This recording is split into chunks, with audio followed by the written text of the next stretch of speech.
வணக்கம். கரூர் சம்பவத்துக்கு பிறகு விஜய் அவர்கள் வந்து இன்னைக்கு ஈரோடுல வந்து பெரிய பிரச்சார கூட்டம் ஒன்று நடத்தியிருக்கிறாரு. இந்த அவருடைய ரசிகர்களுக்கு வந்து இன்னைக்கு வந்து பெரிய விருந்தாக அமைஞ்சிருக்குது. அவருடைய பிரச்சாரம் ரசிகர்களுக்கும் தொண்டர்களுக்கும் வந்து பெரிய ஒரு வரப்பிரசாதமாட்டு தான் இன்னைக்கு அமைஞ்சிருக்குது. ரசிகர்கள் தொண்டர்கள்லாம் பயங்கர உற்சாகமாட்டு இன்னைக்கு அதை வந்து கொண்டாடி இருக்கிறாங்க. கடந்த 2-3 நாட்களாகவே இங்கே வந்து பிரச்சார கூட்டம் இன்னைக்கு நடக்க இருக்கு. அந்த கூட்டத்தை வந்து வெகு சிறப்பாட்டு நடத்தி முடிச்சிடணும், எந்தவித அசம்பாவிதமும் நடந்துடக்கூடாது அப்படிங்கிற ஒரு கோட்பாடில் கண்ணும் கருத்துமாட்டு செங்கோட்டையன் அவர்களும் புஷி ஆனந்த் அவர்களும் வந்து அந்த இடங்கள் முழுவதுமாட்டு தொடர்ந்து தினமும் வந்து போய் அங்கே தங்கி இருந்து அந்த இடங்களை பார்வையிட்டு அதுக்குண்டான வேலைகளையும் பணிகளையும் வந்து செஞ்சுட்டு இருந்திருக்காங்க.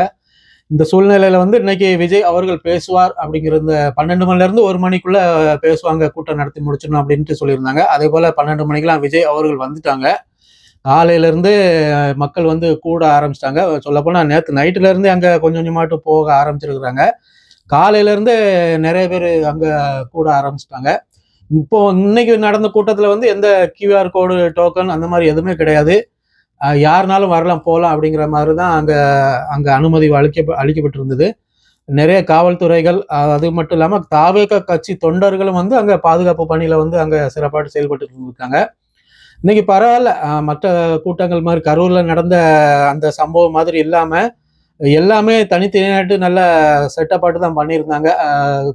குடி தண்ணீர், கழிவறைகள், தண்ணீர் பாட்டல்கள் விநியோகம் பண்ணுறது, அந்த ஸ்நாக்ஸு, அந்த ஆம்புலன்ஸ் வசதி, மருத்துவ வசதி எல்லாமே செங்கோட்டையன் அவர்கள் சொன்ன மாதிரி எல்லாமே ரொம்ப கரெக்டாக அதை செப்பரேட்டாட்டு தான் பண்ணியிருந்தாங்க. எந்த ஒரு அசம்பாவிதமும் நடக்கலை. அப்படி இருந்துமே அங்கங்கே லேசாக சலசலப்பு அப்படி இப்படி தான் இருந்து, ஒரு கூட்டம் 20,000 30,000 பேர் கூடும்போது அப்படி இப்படி சலசலப்பு லைட்டாக இருக்க தான் செய்யும். இப்போ தான் கொஞ்சம் பக்குவப்பட்டுட்டு அனுபவப்பட்டுட்டு வராங்க தாவேக கட்சி தொண்டர்களும் அந்த ரசிகர்களும். இனி வரக்கூடிய நாட்களில் வந்து திருந்திருவாங்கன்னு நினைக்கிறேன். பார்ப்போம். அடுத்தால இப்படி கூட்டம் இன்னைக்கு ஆரம்பிச்சிருக்கிறது. அந்த கூட்ட தொடக்கத்தில் வந்து புஷி ஆனந்த் பேசியிருக்காங்க. அதுக்கப்புறம் ஆதவர்ஜுனா பேசினாரு. அதுக்கப்புறம் செங்கோட்டையன் அவர்கள் பேசுறாங்க. செங்கோட்டையன் அவர்கள் என்ன பேசினாரு அப்படின்னா, இந்த மாதிரி ஒரு அரசியல் கூட்டம், இந்த மாதிரி ஒரு ரசிகர்கள் விஜய் அவர்களுக்கு இருப்பாங்கன்னு நான் எதிர்பார்க்கல அப்படிங்கிற மாதிரி அவர் பேசுறாரு. அப்போ வந்து புரட்சி தலைவர் எம்ஜிஆர் இருந்தாரு. இப்போ வந்து புரட்சி தளபதி விஜய் அப்படின்னு அவருக்கு ஒரு பட்டமே சூட்டி இருக்கிறாரு செங்கோட்டையன் அவர்கள். புரட்சி தளபதி விஜய் அப்படின்னு சொல்லி இருக்கிறாரு. 2026 வந்து கண்டிப்பா முதலமைச்சராட்டு விஜய் அவர்கள், புரட்சி தளபதி விஜய் அவர்கள் வந்து வருவார் அப்படிங்கிற மாதிரி அவர் ரொம்ப உறுதியாட்டு அவர் பேசி முடிச்சிருக்கிறாரு. அதுக்கு அப்புறம் வந்து விஜய் அவர்கள் வந்து பேச வராங்க. விஜய் வரும்போதே அப்படியே கையை இப்படி கொண்டு வந்து இப்படிதான் வந்தார். வேன்ல இருந்து கீழே இருந்து அப்படி வேனுக்கு மேலே வரும்போது அப்படியே கையை கொண்டு வராரு. பயங்கர ஆரவாரமா இருந்துச்சு. மக்கள்லாம் வந்து ஒரே சத்தம், பயங்கரமா தான் இருந்தது கூட்டம். வீடியோ பார்த்தேன், நான் லைவா தான் பார்த்துட்டு இருந்தேன். அப்புறம் என்ன பேச ஆரம்பிக்கிறாரு அப்படின்னா, ஆரம்பத்துல இருந்து என்ன சொல்றாருன்னா, ஈரோடுனாலே மஞ்சளுக்கு தானே பேர் பெற்றது ஈரோடு. மஞ்சளுக்கு பெயர் பெற்றது தந்தை பெரியார் பிறந்த மண் ஈரோடு அப்படிங்கிற மாதிரி அவர் பேச ஆரம்பிக்கிறாரு. முதல்ல என்ன சொல்றாருன்னா, காளிங்கராயன் அணை அதை பத்தி பேசுறாரு. காளிங்கராயன் கால்வாய் அதை பத்தி பேச ஆரம்பிக்கிறாரு. திரும்ப தந்தை பெரியார் அவர் பிறந்த ஊர் ஈரோடு தான் அப்படிங்கிற மாதிரி தந்தை பெரியார் அவர்களுடைய சிறப்பை வந்து பேசுறாரு.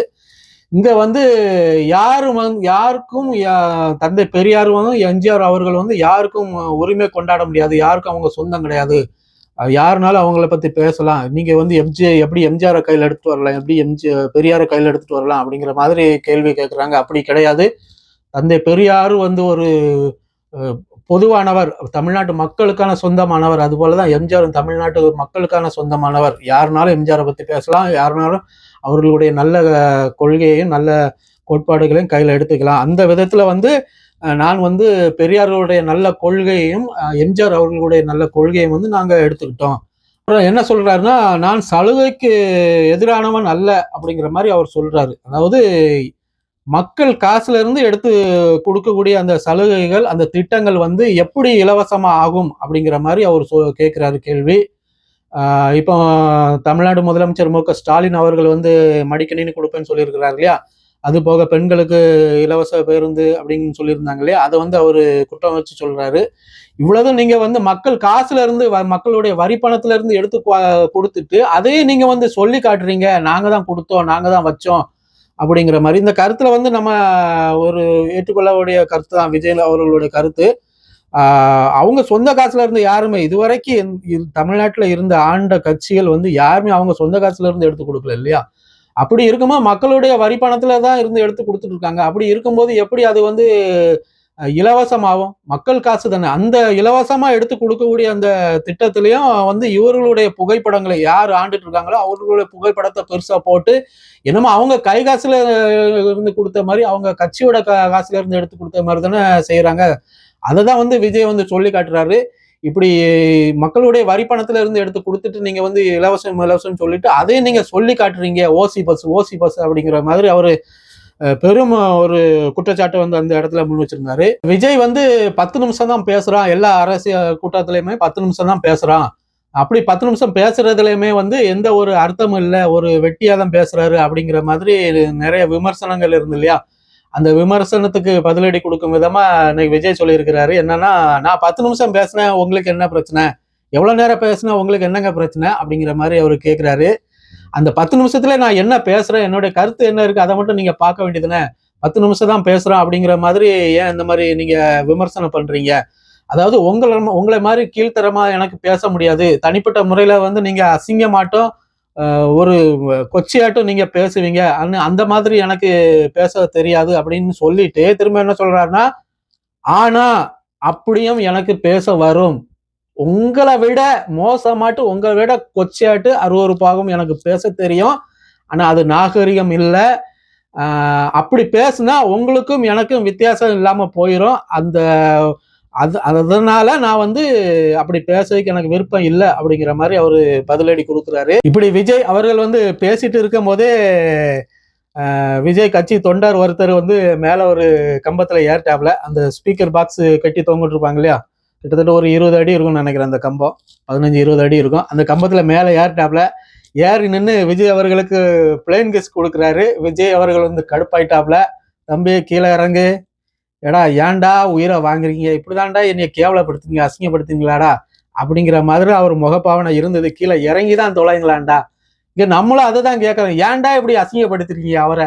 அவரு ஏதோ ஒரு நல்லது செய்யலாம் மக்களுக்கு, இந்த நம்ம ரசிகர்கள் ஏதாவது ஒன்று செய்யலாமா அப்படின்ட்டு அவர் நினைச்சு உங்க வந்து இவ்வளவு செலவு பண்ணி இவ்வளவு பிரச்சனைகள் நடுவுலையும் வந்து அவர் பேச வந்திருக்கிறாரு. நீங்க ஏற்கனவே அணில் குஞ்சு சாம்பிஸ்ன்ட்டு விமர்சனம் வச்சுட்டு இருக்காங்க, நான் உட்பட.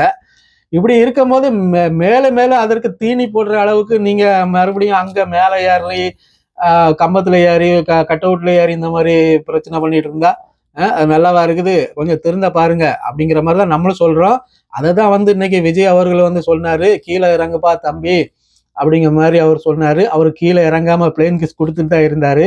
அதற்கு விஜய் வந்து நீ கீழே இறங்குப்பா, கீழே இறங்குனாதான் நான் உனக்கு முத்தம் தருவேன் அப்படிங்கிற மாதிரி சொல்லியிருந்தாரு. செம காமெடியா இருந்துச்சு அந்த இடம்.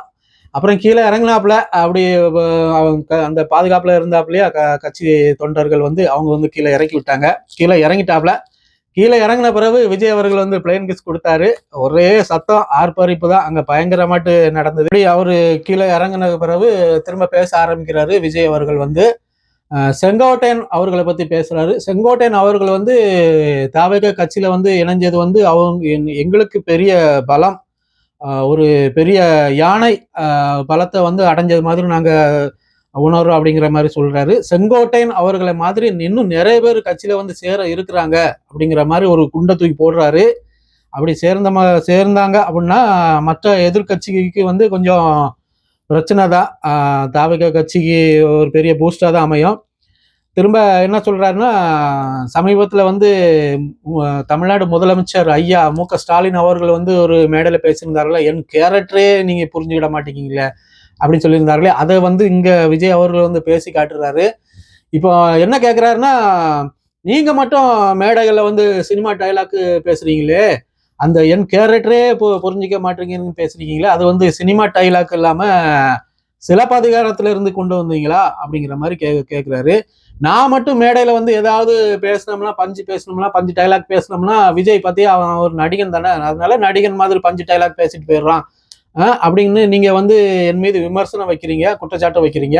அப்ப நீங்க மட்டும் என் கேரக்டரை புரிஞ்சுக்கிட மாட்டேங்கிறீங்களா? சொல்றது வந்து அது எங்க இருந்து கொண்டு வந்தீங்க, சிலப்பதிகாரத்துல இருந்து கொண்டு வந்தீங்களா அப்படிங்கிற மாதிரி கேள்வி கேட்கிறாரு. பயங்கரமா சம்பவம் நடந்துட்டு இருந்து அப்புறம் வந்து பெரியார் பேரை சொல்லி இந்த திமுக காரங்க வந்து கொள்ள அடிச்சிட்டு இருக்காங்க. பெரியார் அதாவது அவங்க கட்சி கொள்கை தலைவராக அவங்க யாரெல்லாம் வச்சிருக்காங்க, அண்ணாதுரை வச்சிருக்கிறாங்க, தந்தை பெரியாரை வச்சிருக்காங்க இல்லையா? அப்போ இவங்க வந்து இன்னைக்கு இந்த காலகட்டத்துல வந்து அண்ணா பெயரை சொல்லியும் தந்தை பெரியார் அவர்களுடைய பெயரை சொல்லியும் வந்து கொள்ளைகள் தான் பண்ணிட்டு ஊழல் தான் லஞ்சத்துல தான் ஊறி கிடக்குறாங்க இந்த திமுக கட்சி. அவங்க பெயரை கெடுக்கிற அளவுக்கு தான் வந்து இந்த திராவிட கட்சிகள் நடந்துட்டு இருக்கு அப்படின்ட்டு போட்டு வறுத்து எடுத்துருந்தாப்புல. பயங்கரமாட்டு சொல்லியிருந்தாப்புல விஜய் அவர்கள் வந்து திமுக கட்சியை பயங்கரமா சாடி இருக்கிறாரு. அப்புறம் என்ன சொல்றாருன்னா, எம்ஜிஆர் ஜெயலலிதா அவங்க காலத்துல வந்து திமுக வந்து ஒரு தீய சக்தின்னு வந்து ரொம்ப மோசமான வார்த்தைகளை பயன்படுத்தி இருப்பாங்க.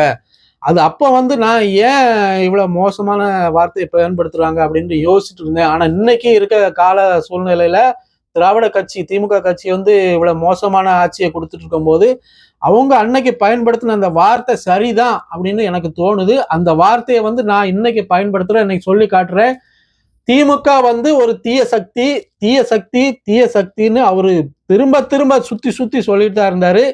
இப்படி போட்டு திமுகவை போட்டு இன்னைக்கு வறுத்து பொழந்து கட்டிட்டாப்ல விஜய் அவர்கள் வந்து. படு பயங்கரமா இருந்து இன்னைக்கு பிரச்சார கூட்டம், மக்களுடைய ஆரவாரம், திமுகவுக்கு எதிரான அவர் பேசின பேச்சு, இந்த மாதிரி ரொம்ப பவராட்டு இருந்துன்னு நம்ம சொல்லலாம். விஜய் அவர்களோட இன்னைக்கு அவருடைய பேச்சு ரொம்ப பூஸ்டா இருந்தது தாவக கட்சி தொண்டர்களுக்கும் அவர்களுடைய ரசிகர்களுக்கும். இப்படி இன்னைக்கு ஈரோட்ல விஜய் அவர்களுடைய பிரச்சார கூட்டம் வந்து சீரும் சிறப்புமா நடந்து முடிஞ்சது. முடிஞ்சு போறதுக்கு முன்னாடி விஜய் வந்து இன்னைக்கு சொல்லியிருக்கிறாரு கட்சி ரசிகர்கள்ட்டையும் தொண்டர்கள்ட்டையும், தயவு செய்து சேஃபா வீட்டுக்கு போங்க, இந்த பிரச்சனையை வச்சுக்காதீங்க, எப்படி வந்தீங்களோ அதே மாதிரி சேஃபா திரும்பி வீட்டுக்கு போங்க அப்படின்னு சொல்லி முடிக்கிறாரு. இது ஒரு வரவேற்கத்தக்க காரியம், நல்ல விஷயம். ஏன்னா வந்து எல்லாருமே வந்து அனுபவத்துல தான் பாடம் படிப்பாங்கன்னு சொல்லுவாங்க இல்லையா? அதே மாதிரி கரூர்ல நடந்த சம்பவத்துக்கு பிறகு விஜய் அவர்கள் வந்து நிறைய பாடங்கள் படிச்சிருக்கிறாருன்னு நம்ம சொல்லலாம். இந்த வார்த்தை கடைசியில் அவர் சொன்னது வந்து ரொம்ப சரியான வார்த்தைன்னு தான் நம்ம எடுத்துக்க முடியும். வாழ்த்துக்கள் விஜய் அவர்களே. அதுக்கப்புறம் எல்லாம் முடிஞ்சதுக்கப்புறம் செல்ஃபி எடுத்தாப்புல விஜய் அவர்கள் வந்து மக்களோட சேர்த்து செல்ஃபி எடுத்தாங்க. அந்த செல்ஃபி வந்து இப்போ இணையதளத்துல பயங்கர வைரலாட்டு போயிட்டு இருக்குது.